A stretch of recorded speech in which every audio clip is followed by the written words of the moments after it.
অতিবৃষ্টি আর ঢলের কবলে চট্টগ্রাম সহ ৩ পার্বত্য জেলা ডুবছে বিস্তীর্ণ হাওড়াঞ্চল।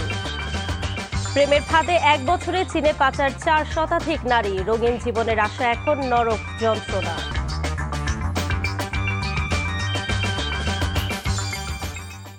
আসসালামু আলাইকুম, আতকিয়া আদিবা চৌধুরী স্বাগত জানাচ্ছি এনটিভির দুপুরের খবরে। আইগ্যাস ইউনাইটেড শিরোনাম দেখছিলেন, এবার পুরো খবর।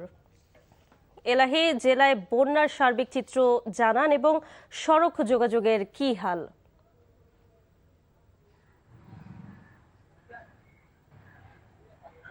আদিবা, দেশের সবচেয়ে বড় উপজেলা বাঘাইছড়ি বন্যা পরিস্থিতি এখনো অপরিবর্তিত। এই উপজেলার একটি বড় এলাকা এখনো পানির নিচে তলিয়ে আছে। সেখানে প্রায় ১,৫০০ মানুষ আশ্রয় কেন্দ্রে ঠাঁই নিয়েছে। তাদেরকে ৩ বেলা খাবার সহ অন্যান্য সহযোগিতা করা হচ্ছে প্রশাসনের পক্ষ থেকে। আর গতকাল থেকে পাহাড় ধসের কারণে সংযোগ বিচ্ছিন্ন বাঘাইছড়ি উপজেলা আজও বিচ্ছিন্ন আছে। এখনো বাঘাইছড়ির সাথে সারা দেশের সড়ক যোগাযোগ স্থাপিত হয়নি।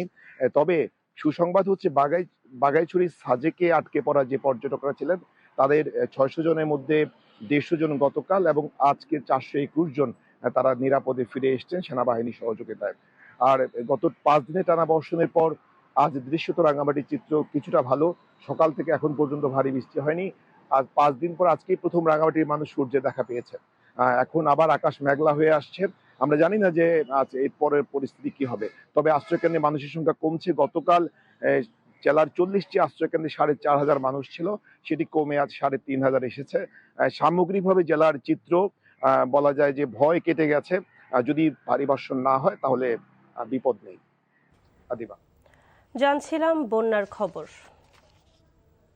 রাজধানী সহ সারা দেশে কয়েকদিন ধরে চলা বৃষ্টিপাত আগামী সোমবার পর্যন্ত চলতে পারে বলে জানিয়েছে আবহাওয়া অফিস। ভোর থেকেই ঢাকাতে থেমে থেমে টানা বৃষ্টি হচ্ছে।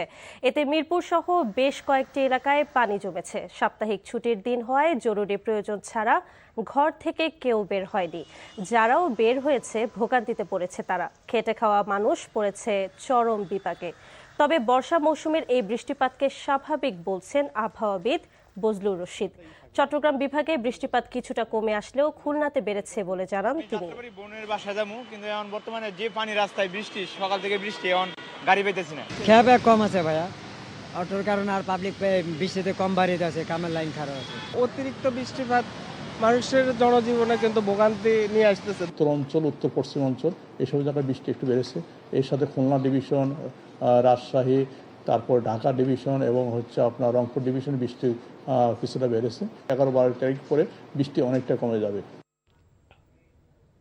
বিরোধী দলীয় নেতা ও জামায়াতে ইসলামের আমির ডাক্তার শফিকুর রহমান বলেছেন, সামান্য বৃষ্টি হলে চট্টগ্রামের মানুষের দুর্বিষহ অবস্থা হয়। এটির স্থায়ী সমাধান প্রয়োজন। সকালে চট্টগ্রামের বন্যা দুর্গত এলাকা বাঁশখালী ও সাতকানিয়ার বিভিন্ন এলাকা পরিদর্শন ও ত্রাণ বিতরণ শেষে এসব কথা বলেন তিনি। এর আগে চট্টগ্রাম শাহ আমানত আন্তর্জাতিক বিমানবন্দরে নেতাকর্মীদের সাথে মতবিনিময় করেন তিনি। চট্টগ্রামে দুর্যোগে প্রাণহানি ও ক্ষতিতে গভীর উদ্বেগ প্রকাশ করে তিনি বলেন, বিশ্বের বিভিন্ন দেশ এর চেয়েও বড় দুর্যোগ সামাল দিচ্ছে। এটা আমাদের দুঃখ যে সামান্য একটু বৃষ্টি নামলেই গড়বাড়ির এই অবস্থা হয়ে যায়।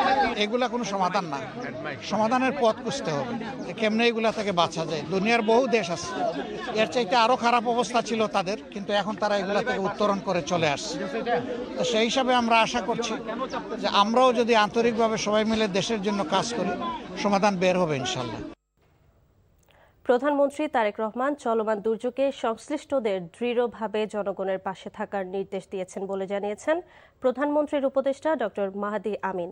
সকালে সরকারি বাংলা কলেজে প্রাক্তন শিক্ষার্থীদের প্রথম পুনর্মিলনী অনুষ্ঠানে তিনি কথা জানান।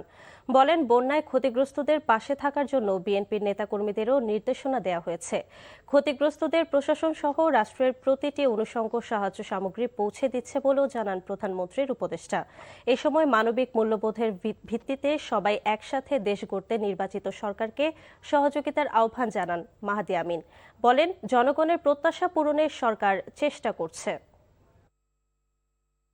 জনগণের সরকারের প্রধানমন্ত্রী হিসেবে মাননীয় প্রধানমন্ত্রীর নির্দেশনায় বর্তমানে রাষ্ট্র পরিচালনায় থাকা দল বিএনপি এবং সর্বস্তরের নেতাকর্মীরা এই 5 জেলায় এবং অন্যান্য জায়গায়ও ক্ষতিগ্রস্ত মানুষের সাথে দাঁড়িয়েছেন, পাশে দাঁড়িয়েছেন এবং সম্পূর্ণভাবে প্রশাসন, আইন শৃঙ্খলা বাহিনী, যেখানে প্রয়োজন সেনাবাহিনী এবং রাষ্ট্রে গুরুত্বপূর্ণ প্রতিটি অনুষঙ্গ ক্ষতিগ্রস্ত মানুষদের কিভাবে কষ্ট লাঘব করা যায়, কিভাবে তাদের কাছে খাদ্যপণ্য পৌঁছে দেওয়া যায়, কিভাবে পানি পৌঁছে দেওয়া যায়, স্যানিটেশন নিশ্চিত করা যায়, সেগুলো নিয়ে কাজ করছেন। মার্কেন্টাইল ব্যাংক অর্থনীতির খবর। ওঠানামার মধ্য দিয়ে যাচ্ছে নিত্য পণ্যের বাজার। সপ্তাহের ব্যবধানে ব্রয়লার মুরগির দাম কেজি প্রতি ৩০ টাকা বাড়লেও ৪০ টাকা কমেছে সোনালী মুরগিতে। কেজিতে ২০ থেকে ৫০ টাকা বেড়েছে দেশি মাছের দাম। গরুর মাংস ২০ টাকা বেড়ে বিক্রি হচ্ছে ৮০০ টাকায়। বেড়েছে বেগুন, করলা, কাঁচামরিচ সহ কিছু সবজির দাম। সেলিম মালিকের রিপোর্ট। শুক্রবার সকাল থেকে থেমে থেমে বৃষ্টির কারণে রাজধানীর বাজারগুলোতে ক্রেতাদের উপস্থিতি অনেকটাই কম। তবে বাজারে পণ্যের সরবরাহ বেশ স্বাভাবিক।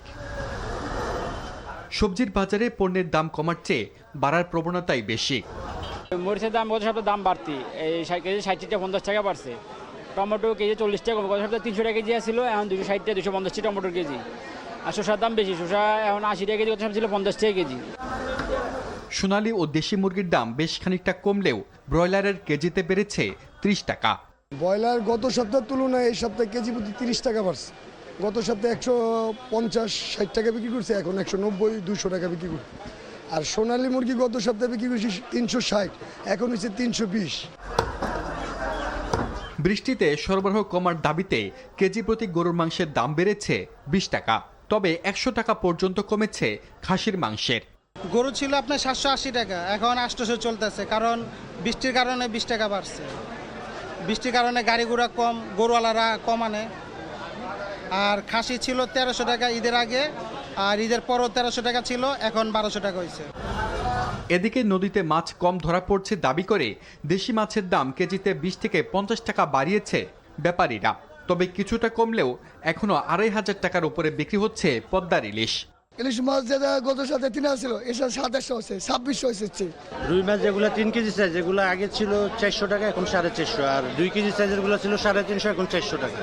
পাবদা কেজি ৪০০ টাকা, আগে ছিল ৩৮০ টাকা, ৭০ টাকা। সব মাছে ৫০ টাকা বেশি এবারই।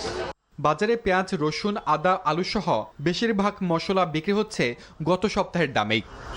সেলিম মালিক, এনটিভি নিউজ, ঢাকা। সংস্কৃতি মন্ত্রী অ্যাডভোকেট নিতাই রায়চৌধুরী জানিয়েছেন, সব প্রস্তুতি শেষ, খুব শিগগিরই জুলাই জাদুঘর দর্শনার্থীদের জন্য খুলে দেয়া হবে। সকালে কুমিল্লা জাদুঘর ও শালবন বিহার পরিদর্শন শেষে সাংবাদিকদের প্রশ্নের জবাবে তিনি এ কথা জানান। মন্ত্রী বলেন, অন্তর্বর্তী সরকারের সময়ে জুলাই জাদুঘর কমিটি কিছুটা এলোমেলো ছিল, সে কারণে নতুন করে কমিটি গঠন করা হয়েছে। দ্রুত সময়ের মধ্যে সংবাদ সম্মেলনের মাধ্যমে জুলাই জাদুঘর উদ্বোধন সংক্রান্ত বিষয়ে বিস্তারিত জানানো হবে। থাইল্যান্ডের ব্যাংককের পিয়াথাই হাসপাতালের সঙ্গে স্বাস্থ্যসেবা চুক্তি করেছে জাতীয় প্রেস ক্লাব। সকালে জাতীয় প্রেস ক্লাবের সম্মেলন কক্ষে চুক্তি সই অনুষ্ঠানে থাইল্যান্ডের পিয়াথাই হাসপাতালের ঊর্ধ্বতন কর্মকর্তা ও জাতীয় প্রেস ক্লাব সভাপতি কবি হাসান হাফিজ সহ সাংবাদিক নেতারা উপস্থিত ছিলেন। চুক্তির মধ্যে রয়েছে প্রেস ক্লাব সদস্যদের চিকিৎসায় ৩০% ছাড় এবং কম খরচে চেক আপ সহ দ্রুত ভিসা সুবিধা। চুক্তি অনুযায়ী সাংবাদিক ও তাদের পরিবারের সদস্যদের উন্নত চিকিৎসা সেবা দেবে এই হাসপাতাল। খবর শেষ করছি, যাবার আগে আই গ্যাস ইউনাইটেড শিরোনামগুলো আরও একবার। অতিবৃষ্টি আর ঢলের কবলে চট্টগ্রাম সহ ৩ পার্বত্য জেলা, ডুবছে বিস্তীর্ণ হাওড়াঞ্চল।